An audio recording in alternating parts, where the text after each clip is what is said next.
set the pace when I'm running. I always take what I want and I always give it 100. Don't need a bank, no I'm funded. Play the game like it's nothing. I'm always thankful for something. Don't take for granted, stay humble. Now wake up! It's time to look at the enemy. Look in the mirror and he is no friend to me. It's not...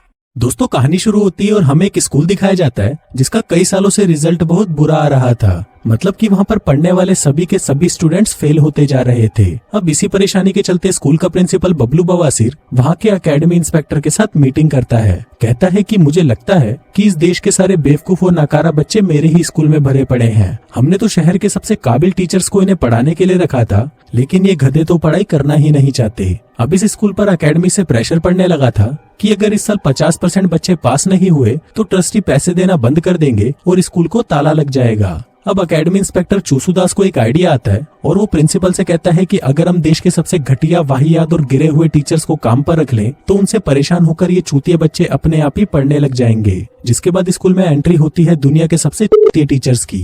ये सभी दिखने में teachers कम और criminals ज्यादा लग रहे थे। अब क्लास शुरू होती है और क्लास में पहली टीचर की एंट्री होती है जिसका नाम था चमन चूची। वो क्लास में आती है और कुछ भी पढ़ाने की बजाय वो बच्चों को चौक से मारने लगती है। कहती है कि तुम बड़ी वालों को पढ़ाने का कोई फायदा नहीं, तुम साले नल्ले नकारा और छपरी हो। दरअसल चमन चूची एक सठियाई हुई बुढ़िया थी जिसे बच्चों को मारने में बहुत मजा आता था। इसी दौरान क्लास में बेबी बारूद नाम का एक लड़का आता है जो कि हमेशा क्लास में लेट ही आता था, लेकिन इस बार वो लेट हुआ था चमन चूची की क्लास में, जिसके बदले में उसके ऊपर जानलेवा हमला किया जाता है। फिर टीचर उसे कहती है कि अब अगर तू मेरी क्लास में लेट आया तो मैं तेरे गोटे काटकर उन्हें क्लास के बाहर टांग दूंगी। इसके बाद क्लास में दूसरे टीचर की एंट्री होती है जिसका नाम था नल्लू नकारा। जैसा कि उसके नाम से ही स्पष्ट था कि वो एक नंबर का आलसी और नकारा टीचर था, जो कि पहले ही क्लास में 20 मिनट लेट पहुंचता है। जिसके बाद वो बचे हुए 10 मिनट वहीं कुर्सी लगाकर बैठ जाता है और बच्चों को अपने नाम के बारे में बताने लगता है। जिसके बाद वो गांजा फूकने के लिए बाहर जाता है और वापस कभी आता ही नहीं। इसके बाद हम आदिमानव नाम के उनके एक हिस्ट्री टीचर को देखते हैं जो कि गलती से किसी दूसरी क्लास में पहुंच जाता है जहां पर एक पटाखा सी जर्मन टीचर पढ़ा रही थी। अब आदिमानव उसे भी स्टूडेंट समझ लेता है और कहता है कि चुपचाप वहां पर जाकर बैठ जा। अब आदिमानव को नेपोलियन इतना ज्यादा पसंद था कि बाकी की हिस्ट्री गई माँ जाने, मैं तो सिर्फ नेपोलियन के बारे में ही पढ़ाऊंगा। अब कुछ देर तक उसकी बकचोदियां सहने के बाद वो जर्मन टीचर खड़ी होती है और उसे कहती है कि छड़ी के तू क्या नेपोलियन का दल्ला है। जिसके बाद वो उसे वहां से जाने को कहती है और कहती है कि इस क्लास की टीचर मैं हूँ। जिसको सुनकर आदिमानव काफी शर्मिंदा होता है और उससे माफी मांगता हुआ क्लास से बाहर चला जाता है। इसके बाद लंच हो जाता है और आदिमानव अभी भी उस जर्मन टीचर को ही देख रहा होता है। दरअसल अब उसे वो जर्मन टीचर पसंद आ गई थी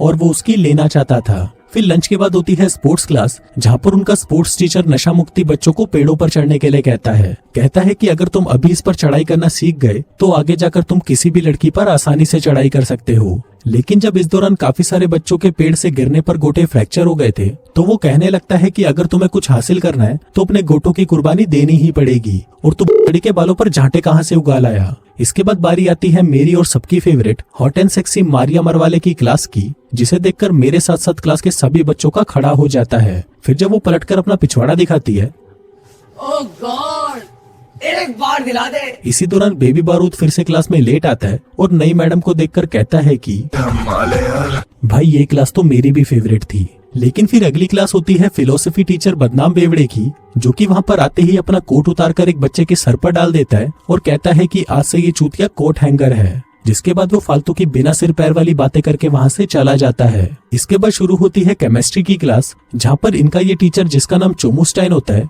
वो खुद को आइंस्टाइन का चोटा समझता था। वो खुद को जीनियस दिखाने के चक्कर में वहाँ रखे सभी भांग भोसड़े को एक कर देता है, जिससे पूरे कमरे में झाग ही झाग फैल जाता है। फिर स्कूल खत्म होता है और हमारा आदिमानव जर्मन टीचर से मिलकर उससे एक बार फिर से माफी मांगता है। जिसके बाद वो उसे गोद में उठा लेता है और कहता है कि चलो डार्लिंग, अभी मेरा मूड बन रहा है। लेकिन तभी उसके पास में खड़ी एक टीचर उसे गालियां देकर वहाँ से भगा देती है। अब ये सातों टीचर पूरे हफ्ते बच्चों को ऐसे ही उल्टे सीधे तरीकों से पढ़ाते थे, जिसके चलते बच्चों के पेरेंट्स स्कूल में शिकायत लेकर पहुंच जाते हैं। कोई कहता है कि केमिस्ट्री वाले टीचर ने मेरे बच्चे की झांटों में आग लगा दी, तो कोई कहता है कि उस स्पोर्ट्स टीचर ने मेरे बच्चे के पिछवाड़े की हड्डी तोड़ डाली। अभी सबसे तंग आकर प्रिंसिपल सीधा एकेडमी इंस्पेक्टर को कॉल लगाता है, लेकिन उस इंस्पेक्टर को स्कूल की कोई परवाह नहीं होती, बल्कि उसी ने ही तो प्रिंसिपल को स्कूल में घटिया टीचर्स लाने की सलाह दी थी। लेकिन अब उसके बिहेवियर से प्रिंसिपल को शक होने लगता है कि जरूर कुछ तो गड़बड़ है। जिसके बाद अगले दिन से प्रिंसिपल ये सारा मामला अपने हाथ में ले लेता है और सब कुछ ठीक करने की कोशिश करता है। वो क्लास में जाकर चॉक्स को टेबल से चिपका देता है ताकि मिस चमन चूची उनसे बच्चों को मार ना सके। अब वो टीचर चॉक की जगह डस्टर फेंक कर मारने लगती है, लेकिन उसमें लगे स्प्रिंग की वजह से वो वापस उसके मुंह पर ही आकर लगता है। इसके बाद जब नल्लू नकारे की क्लास की बारी आती है तो वो अपनी कुर्सी निकालकर वहाँ पर आराम से बैठने की कोशिश करता है, पर तभी उसकी कुर्सी के नीचे धमाका हो जाता है। फिर जब वो सुट्टा मारने के लिए क्लास से बाहर जाने लगता है कि तभी घड़ी के पीछे लगे स्पीकर से प्रिंसिपल की आवाज आती है और वो कहता है कि घड़ी के अभी टाइम पूरा नहीं हुआ है, इसलिए अपना पिछवाड़ा टिकाकर चुपचाप वहीं बैठ जा। इसके बाद जब नेपोलियन के आदिमानव की बारी आती है तो प्रिंसिपल उसकी क्लास में प्रोजेक्टर के जरिए एक दूसरा चैप्टर लगा देता है ताकि उसे बार बार ये पता चलता रहे कि आखिर उसे पढ़ाना क्या है। इसके बाद आता है केमिस्ट्री टीचर चोमुस्टाइन, जो कि फिर से कुछ न कुछ कांड करने ही वाला था, लेकिन इस बार प्रिंसिपल ने वहाँ पर पानी को छोड़कर बाकी सभी केमिकल्स पर ताला लगा दिया था। फिर बारी मेरी फेवरेट टीचर मारिया मरवाले की आती है, जिसकी क्लास में अटेंडेंस हमेशा फुल ही रहती थी, लेकिन बच्चों का ध्यान अपने गोल पर नहीं बल्कि मारिया के होल पर होता था, जिसका तोड़ निकालने के लिए प्रिंसिपल ने क्लास में हीटर ही निकलवा दिया था ताकि मारिया मैडम पूरे कपड़े पहनकर आए और बच्चों का ध्यान वापस अपने गोल की तरफ चला जाए। वहीं आदिमानव अभी भी जर्मन टीचर को पटाने की कोशिशों में लगा हुआ था। तभी बाकी के टीचर उसे ज्ञान देते हैं कि जब भी वो उसके पास जाए तो वो उसे इग्नोर करने लगे और अगर उसने ऐसा कर दिया तो वो खुद ही उसके लिए घोड़ी बन जाएगी। अब आदिमानव उनकी बात मान जाता है और स्कूल के बाद अपने कपड़े उतारकर मस्त हीरो बनकर उसके सामने स्टाइल मारने लगता है। जिसके बाद वो उसे डेट पर चलने के लिए पूछता है, लेकिन जर्मन टीचर उसे साफ मना कर देती है। अब ऐसे ही काफी दिन बीत जाते हैं और साल खत्म होने को आता है। सभी टीचर काफी परेशान लग रहे थे क्योंकि प्रिंसिपल की वजह से वो अपने मन की नहीं कर पा रहे थे। फिर जब ऑफिसर यहाँ पर चेक करने आता है तो टीचर उसे बताने लगते हैं कि ये बुली वाला प्रिंसिपल हमें कुछ करने नहीं देता, जिसको सुनकर ऑफिसर कहता है कि ये प्रिंसिपल टीचर्स के मामले में कुछ ज्यादा ही उंगली कर रहा है, इसलिए अब टीचर्स को खुली छूट है, वो जो करना चाहे कर सकते हैं। अब तो उन टीचर्स की ऐश हो गई थी। जिसके बाद आदिमानव तो साला खुद नेपोलियन बनकर पूरी क्लास को उसका फैन बना लेता है। वहीं वो आलसी टीचर नल्लू नकारा तो क्लास में बेड ही बांध देता है और उस पर लेटकर एंजॉय करता है, जैसे कि वो पढ़ाने नहीं बल्कि छुट्टियां बिताने आया हो। उधर चमन चूची की क्लास में जब बेबी बारूद एक लड़की के बाल खींच देता है तो वो लड़की टीचर को शिकायत कर देती है। इस पर वो टीचर गुस्से में आकर उस लड़की के ही बाल काट देती है, क्योंकि अगर उस लड़की के बाल ही नहीं रहेंगे तो वो लड़का क्या खींचेगा।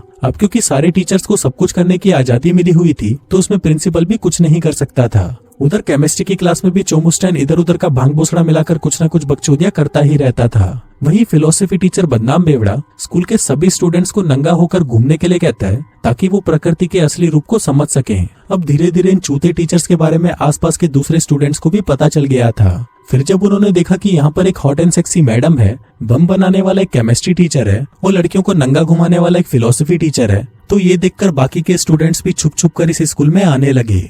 अब धीरे धीरे क्लास में इतने बच्चे आने लग गए थे कि क्लास में खड़े होने तक की भी जगह नहीं बची थी। वहीं बच्चों की भी मजे थे क्योंकि वहाँ पर उन्हें पढ़ाई छोड़कर बाकी सब कुछ करने को मिल रहा था। इसके साथ ही वो गधे टीचर्स भी फेमस होते जा रहे थे, लेकिन वहीं हमारा आदिमानव अभी भी उस जर्मन टीचर के पीछे कुत्ते की तरह पड़ा हुआ था।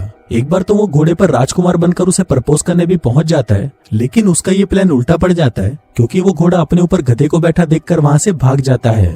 अब कुछ ही देर में एग्जाम शुरू होने वाले थे, तब स्कूल के बाहर के बच्चों को अंदर आने से मना कर दिया जाता है। इसके बाद सभी बच्चों का एक मॉक टेस्ट लिया जाता है ताकि उनकी तैयारी के बारे में पता चल सके, लेकिन फिर जब इसका रिजल्ट आता है तो इस बार भी सारे के सारे बच्चे फेल हो जाते हैं। अब उन टीचर्स को समझ नहीं आ रहा होता कि इतनी अच्छी पढ़ाई कराने के बाद भी ये बच्चे फेल कैसे हो गए। तभी प्रिंसिपल गुस्से में एकेडमी इंस्पेक्टर पर ही बरस पड़ता है और कहता है कि तुम्हारे इस घटिया आइडिया के चलते हमारी हालत और भी बुरी हो गई है। तभी वो इंस्पेक्टर कहता है कि मैं तो कभी चाहता ही नहीं था कि इस स्कूल के बच्चे कभी पास भी हों, क्योंकि वो उस प्रिंसिपल को निकालकर खुद प्रिंसिपल बनना चाहता था। उसे पहले से ही पता था कि ये टीचर कुछ नहीं पढ़ाने वाले, इसलिए उसने जानबूझकर इन्हें ही काम पर रखा। इस दौरान हम देखते हैं कि आदिमानव इनकी सारी बातें छुपकर सुन लेता है और भागकर बाकी के टीचर्स को सब कुछ सच बता देता है। फिर जब उनको पता चलता है कि वो लोग फ्रांस के सबसे घटिया टीचर माने जाते हैं, तो वो फैसला करते हैं कि अब वो सब कुछ ठीक कर देंगे। आदिमानव टेस्ट के पेपर्स चुराने का प्लान बनाता है ताकि सभी बच्चे चीटिंग करके पास हो जाएं, क्योंकि इतने से वक्त में तो वो उन्हें घंटा कुछ नहीं पढ़ा सकते थे। इसके बाद वो सभी मिलकर इस मास्टर प्लान को अंजाम देने की तैयारी करने लगते हैं। अब फाइनली वो दिन भी आ जाता है और सारे टीचर्स मिनिस्टर के ऑफिस के बाहर हो रहे दंगों में जाकर शामिल हो जाते हैं। फिर जब पुलिस उन्हें दबोचने आती है तो चमन चूची वहीं जमीन पर लेट जाती है, जिससे किसी का उस पर ध्यान नहीं जाता। फिर चमन चूची और नल्लू नकारा ऑफिस के बाहर पहरा देते हैं और उसके बाकी साथी चुपके से ऑफिस के अंदर घुस जाते हैं। वहीं मारिया मरवाले अपनी सुंदरता से गार्ड्स को फंसा लेती है, जिस बीच बाकी के टीचर्स चुपके से उस कमरे में पहुंच जाते हैं जहां पर होने वाले एग्जाम्स के पेपर पड़े थे।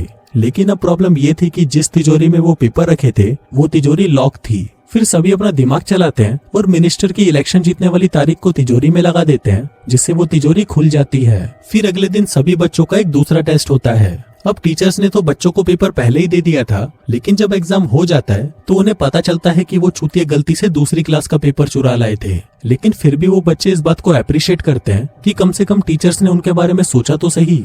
अब फाइनल एग्जाम होने में सिर्फ 2 ही हफ्ते बाकी थे और सभी बच्चों की फटकर 464 हुई पड़ी थी। वहीं डर के मारे आदिमानव प्रिंसिपल को अपना इस्तीफा दे देता है, क्योंकि अगर वो अपने पिछवाड़े का पूरा जोर भी लगा ले तब भी वो उन बच्चों को पास नहीं करा सकता। तभी वहाँ पर जर्मन टीचर आती है और उसे मोटिवेट करने लगती है। वो कहती है कि तुम्हें ऐसे हार नहीं माननी चाहिए, बल्कि नेपोलियन की तरह तुम्हें मुश्किलों का डटकर सामना करना चाहिए। अब उसकी बातें सुनकर आदिमानव को जोश आ जाता है, जिसके बाद वो स्कूल की छत पर जाता है और सभी टीचर्स और बच्चों को नेपोलियन की कहानी सुनाकर उन्हें पूरी मेहनत करने के लिए मोटिवेट करने लगता है। जिसके कुछ दिनों बाद फिलोसफी टीचर दारू पीकर बच्चों को पढ़ाने लगता है ताकि उसका दिमाग थोड़ा क्लियर रहे। वहीं चमन चूची की क्लास में सभी बच्चे हेलमेट पहन कर आते हैं ताकि किसी को कोई चोट ना लगे। वहीं अब नशा मुक्ति भी बच्चों को अच्छे से ट्रेनिंग कराने लग गया। फिर जब 3 महीने बाद उनके एग्जाम का रिजल्ट आता है तो सभी ये देखकर शॉक्ड हो जाते हैं कि इस बार 49% बच्चे पास हो गए थे।